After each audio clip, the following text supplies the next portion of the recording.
Hola, ¿cómo están? Bueno, mi nombre es Lorena Gullo, yo soy licenciada en terapia ocupacional y docente de ARTI. En esta oportunidad nos encontramos con el seminario de generalidades de huesos y articulaciones y damos inicio a esto.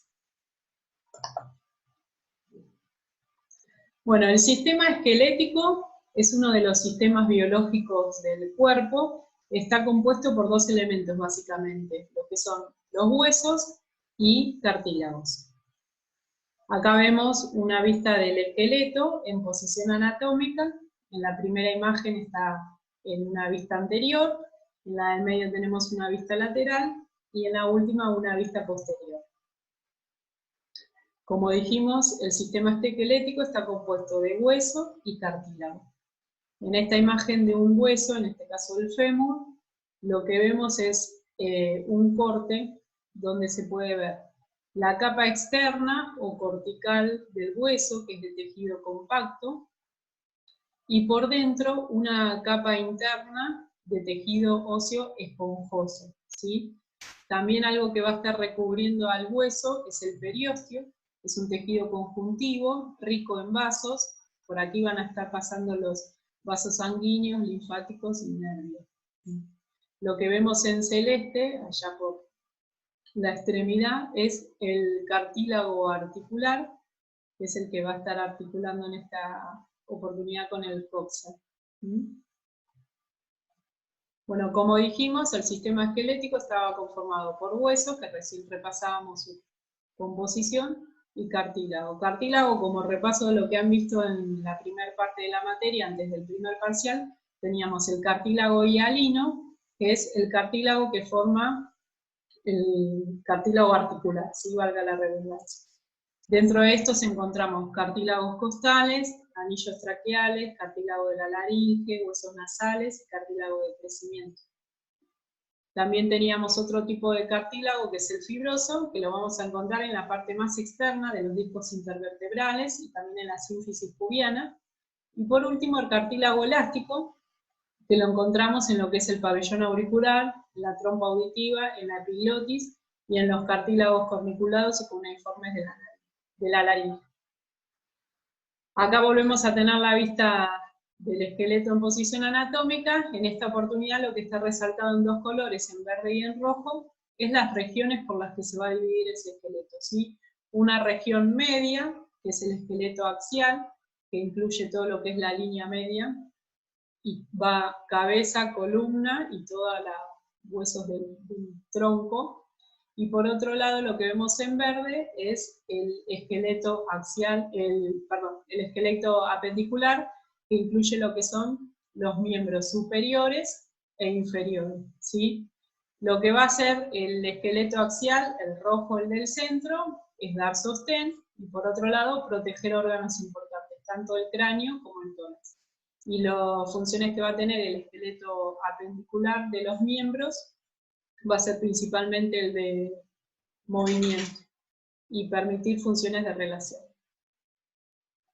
Bueno, acá una clasificación de lo que veníamos hablando en esqueleto axial y apendicular. En el axial encontramos, como dijimos, el cráneo y la columna vertebral, y se va dividiendo.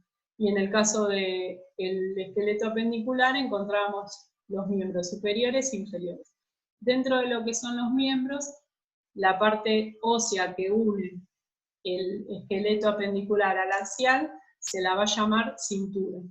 En la parte superior es la cintura pectoral y en la parte inferior encontramos lo que es la cintura pélvica. Acá vemos lo que es una clasificación de los huesos según su forma.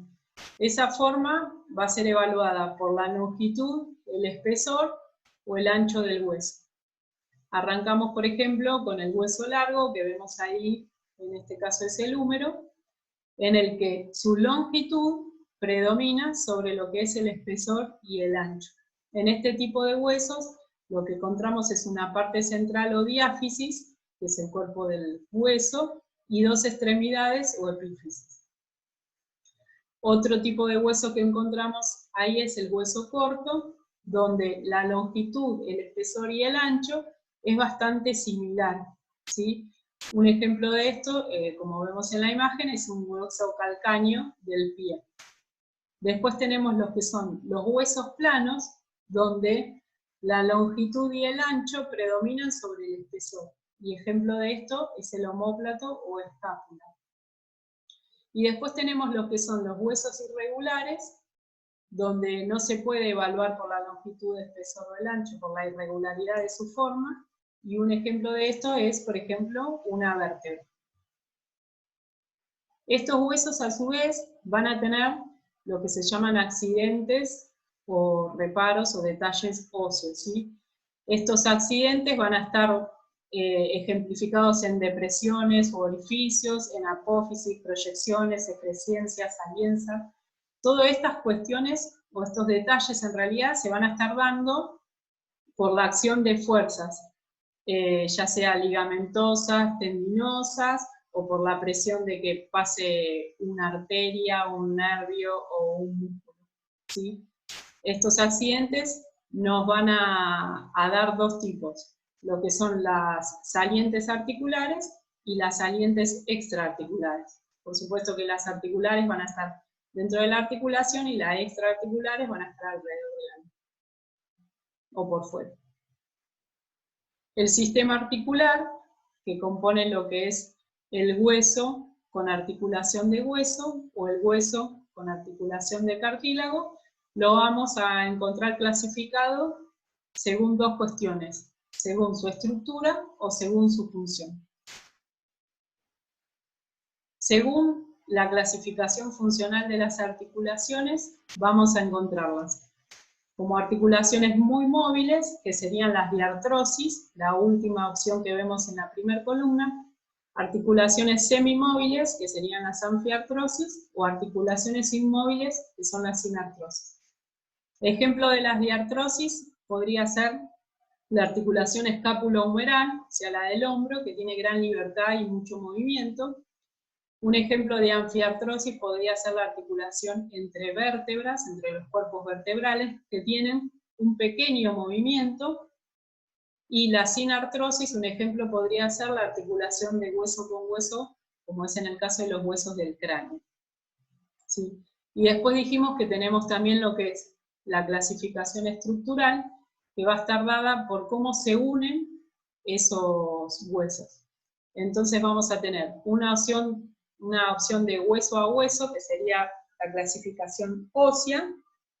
Después tenemos otra clasificación que es fibrosa, o sea, entre hueso y hueso lo que vamos a encontrar es tejido fibroso. Después la opción de cartilaginosa, entre hueso y hueso vamos a encontrar cartílago. Y por último, podremos encontrar lo que es la opción sinovial, que entre hueso y hueso lo que vamos a encontrar es un espacio donde se encuentra el líquido sinovial. Esta última clasificación coincide con la clasificación funcional de las diartrosis y es la que más nos vamos a estar enfocando en este seminario y en los próximos, porque tiene que ver con el movimiento de todas las articulaciones que vamos a estar viendo.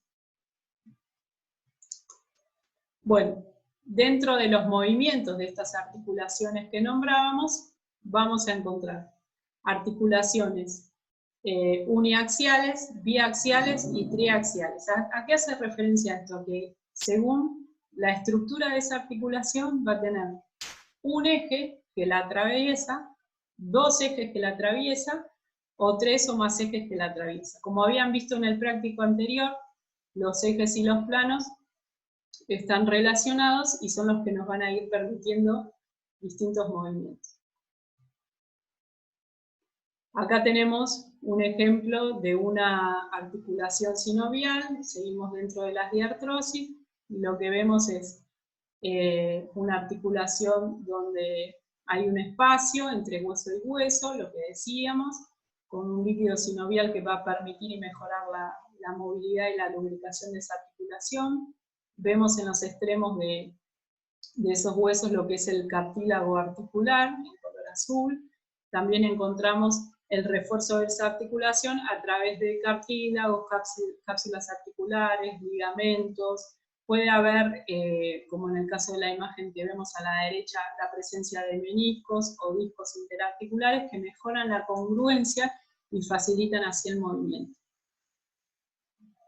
Acá encontramos lo que es la clasificación de las articulaciones sinoviales, las de artrosis, por la estructura de las mismas, o sea, por cómo van a ser las superficies articulares que se encuentran.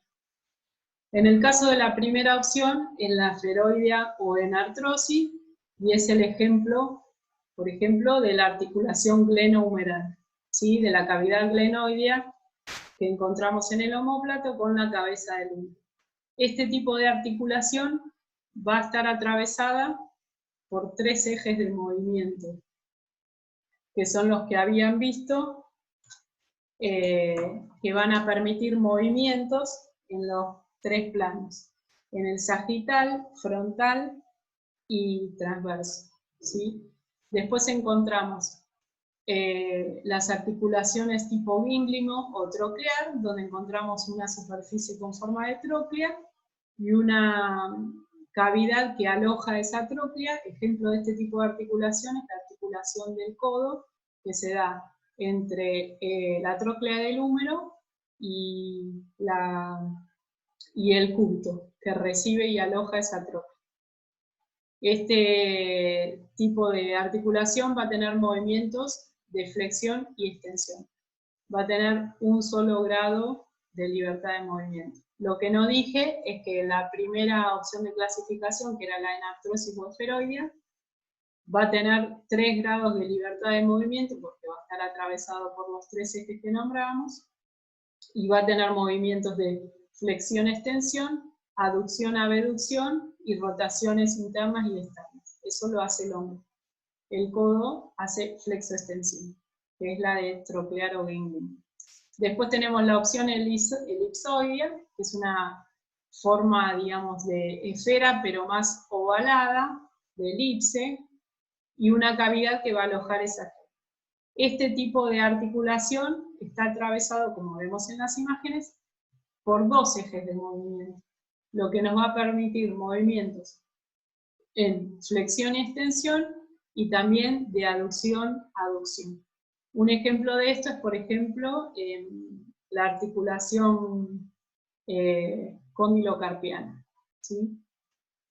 Otro tipo de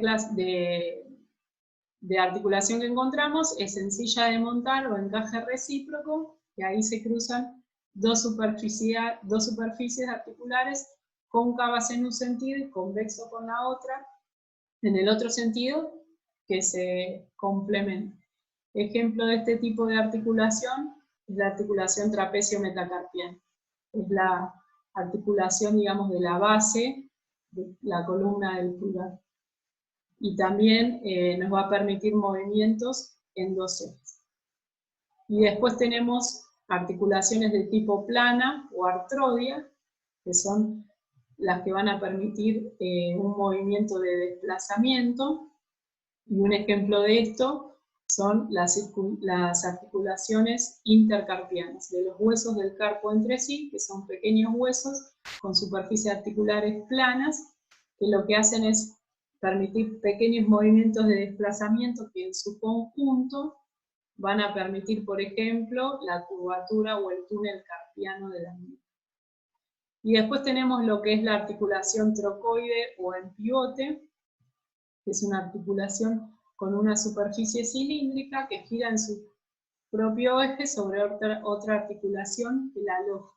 Un ejemplo de esto es el axis con el atlas, podría ser también lo que es la articulación radiocubital inferior, cuando el radio rota alrededor del eje del cúbito en el movimiento, por ejemplo, de toda la supinación. Acá tenemos ejemplos en movimiento de esas articulaciones. Entonces, la primera dijimos que es artroidea, y ahí vimos cómo permite el desplazamiento. Y habíamos dicho que las articulaciones intercarpianas, o sea, los huesos del carpo entre sí, son de este tipo. Trocoide o en pivot, vemos cómo un eje cilíndrico gira sobre otra superficie que la aloja. Habíamos dicho que ejemplo era el axis con el atlas, y la de la articulación radio cubital inferior cuando el radio rota alrededor del cúbito. Y la opción de Ginglimo o en articulación de tipo troclear es una superficie articular con forma de tróclea y la loja una cavidad bueno, entra en congruencia con esa superficie, y ejemplo de esta habíamos dicho la articulación del codo. Acá tenemos en movimiento lo que es la articulación de tipo en silla de montar, que dijimos que era la trapecio metacarpiana, que es la articulación base de toda la columna del pulgar, o sea, el nacimiento del pulgar a la altura de la muñeca. Después teníamos lo que es la articulación elipsoidea, que dijimos que podía ser la condilocarpiana, que es la articulación del cóndilo carpiano con el radio, y cúbito, bueno, a través de ahí otras estructuras, pero es este tipo de articulación, y lo que va a permitir es movimientos de flexión-extensión y también de aducción o abducción o de desviación cubital o radial, ya lo vamos a ver más adelante. Y después tenemos lo que son las articulaciones esferoideas o en artrosis, que dijimos que ejemplo de esto era el hombro, que son las articulaciones que más grados de libertad de movimiento tienen, ya que son atravesadas por los tres ejes que conocemos, y van a permitir movimientos de flexión-extensión, aducción-abducción y rotación interna y externa. Acá tenemos, para ver, repasar lo que es la estructura interna de la articulación del hombro, la que veníamos nombrando. En la primera imagen vemos lo que es la cavidad cotiloidea o el fondo. En el centro se ve el cartílago articular de esa cavidad. Lo que lo rodea es justamente el rodete glenoideo, que ayuda a alojar mejor la cabeza del húmero, a darle mayor congruencia y firmeza. Y por fuera, lo que continuamos viendo es todo lo que es cápsula, ligamentos, músculos, bolsas serosas, que van a ir a reforzar la articulación. Recordemos que es una articulación que tiene 3 grados de libertad de movimiento, entonces va a tener una amplia gama de movimientos y va a estar necesitando seguridad y que se vea reforzada por varias estructuras de lo que es tejido blando. Acá otro ejemplo es la articulación de la rodilla. Vemos también lo que es el fondo con la superficie, con el cartílago articular, rodeado por rodetes. Vemos meniscos, donde también va a estar reforzada por ligamentos, por tendones, por cápsula. Y ahora sí, lo que son los movimientos, ¿sí? En este caso tenemos lo que es la extensión y la flexión. Se dice que en la imagen del medio, centrémonos en esa parte, en la articulación del codo. La flexión es cuando el ángulo que está entre las dos palancas óseas que forman la articulación, en este caso sería entre el brazo, que sería el húmero, y el antebrazo. Cuando ese ángulo se achica, o sea, cuando partiendo de esa posición anatómica yo llevo la mano hacia el hombro, ese ángulo se achica y ahí se dice que es un movimiento de flexión. Cuando ese movimiento vuelve a la posición 0 y ese ángulo se amplía nuevamente, se agranda, es un movimiento de extensión. En la misma imagen, por debajo, está marcada lo que es la articulación de la rodilla y muestra. En este caso, la flexión se da cuando se lleva el talón hacia atrás, y la extensión es cuando vuelve a la posición 0, posición anatómica, ¿verdad? Después tenemos en la primera imagen, muestra lo que es la flexión de hombro, que cuando llevo el brazo hacia adelante, y cuando llevo el brazo hacia atrás es extensión de hombro. Lo mismo en cadera, cuando llevo la pierna extendida hacia adelante flexión, cuando llevo la pierna extendida hacia atrás es extensión. Y en la última imagen lo que se ve es la flexoextensión del tronco. En este caso el movimiento se va a estar dando a nivel de la columna lumbar. Acá tenemos los movimientos que son de abducción y aducción, marcados en color verde y celeste. Abducción es cuando, en este caso, el miembro superior o el miembro inferior se alejan del eje medio del cuerpo, ¿sí? Cuando alejo, separo el miembro del eje medio del cuerpo, digo que es un movimiento de abducción. Y cuando acerco nuevamente ese miembro a la línea media del cuerpo, es un movimiento de aducción. En el otro lado de la imagen, lo que vemos en color fucsia y celeste son los movimientos de rotación interna y externa. En este caso se pueden visualizar en hombros. Si yo tengo el brazo extendido al costado del cuerpo y flexiono codo, cuando llevo la mano hacia el vientre es rotación interna. Volviendo a posición inicial, cuando llevo la mano y la alejo hacia afuera, hacia el lateral, es rotación externa de hombro. Lo mismo ocurre con la cadera. Cuando llevo el pie o el dedo gordo del pie hacia la línea media, es rotación interna. Cuando llevo el dedo gordo del pie hacia el lateral o hacia afuera, es rotación externa. En este caso vemos los movimientos del pie.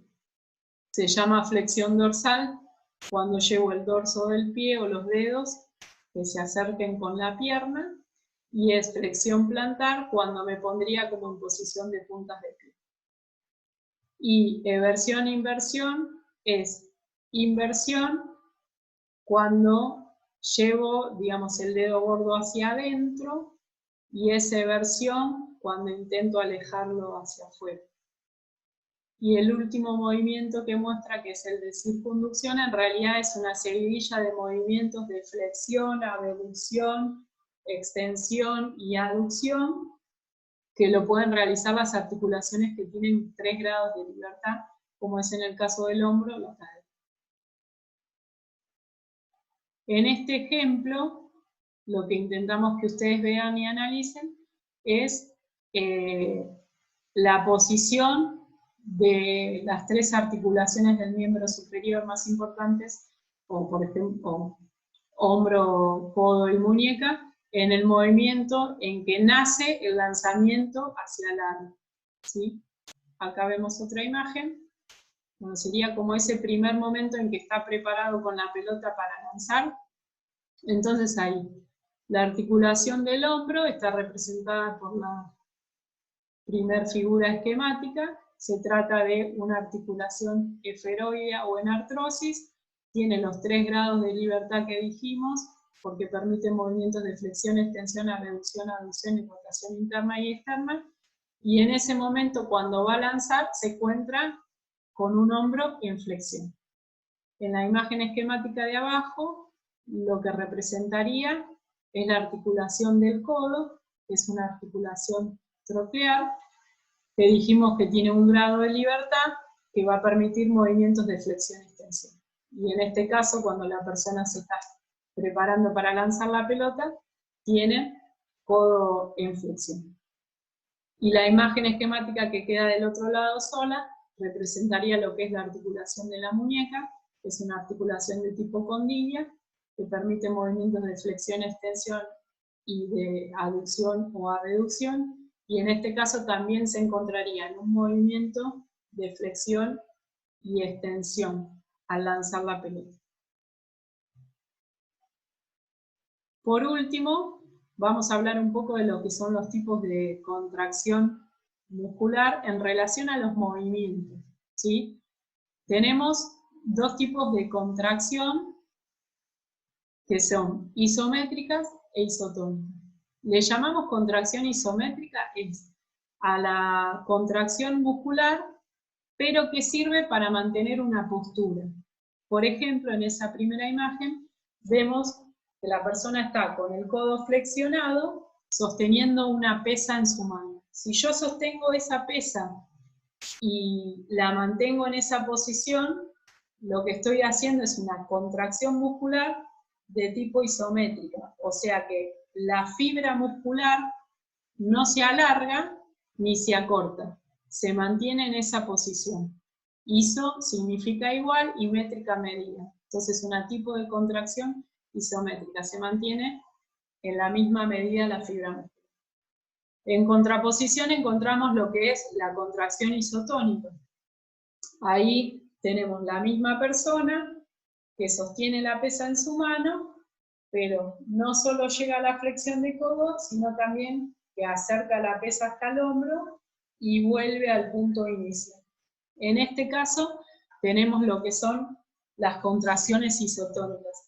Acá sí hay una variación en la longitud de la fibra muscular, ¿sí? En el caso de cuando completo la flexión, o sea, cuando llevo la pesa hasta mi hombro, lo que estoy haciendo es una contracción concéntrica. La fibra muscular se acorta, se contrae para llevar la pesa hasta el hombro. Y cuando aflojo y vuelvo a la posición cero, o sea, cuando extiendo el codo, lo que estoy haciendo es una contracción excéntrica, o sea, la fibra muscular se alarga, sus puntos de inserción se separan y se dice que es excéntrico. Bueno, esto es lo que es el seminario de generalidades de huesos y articulaciones. Espero que les haya sido útil, y cualquier duda que tengan nos vamos a estar encontrando en lo que es la wiki de preguntas. Bueno, hasta la próxima.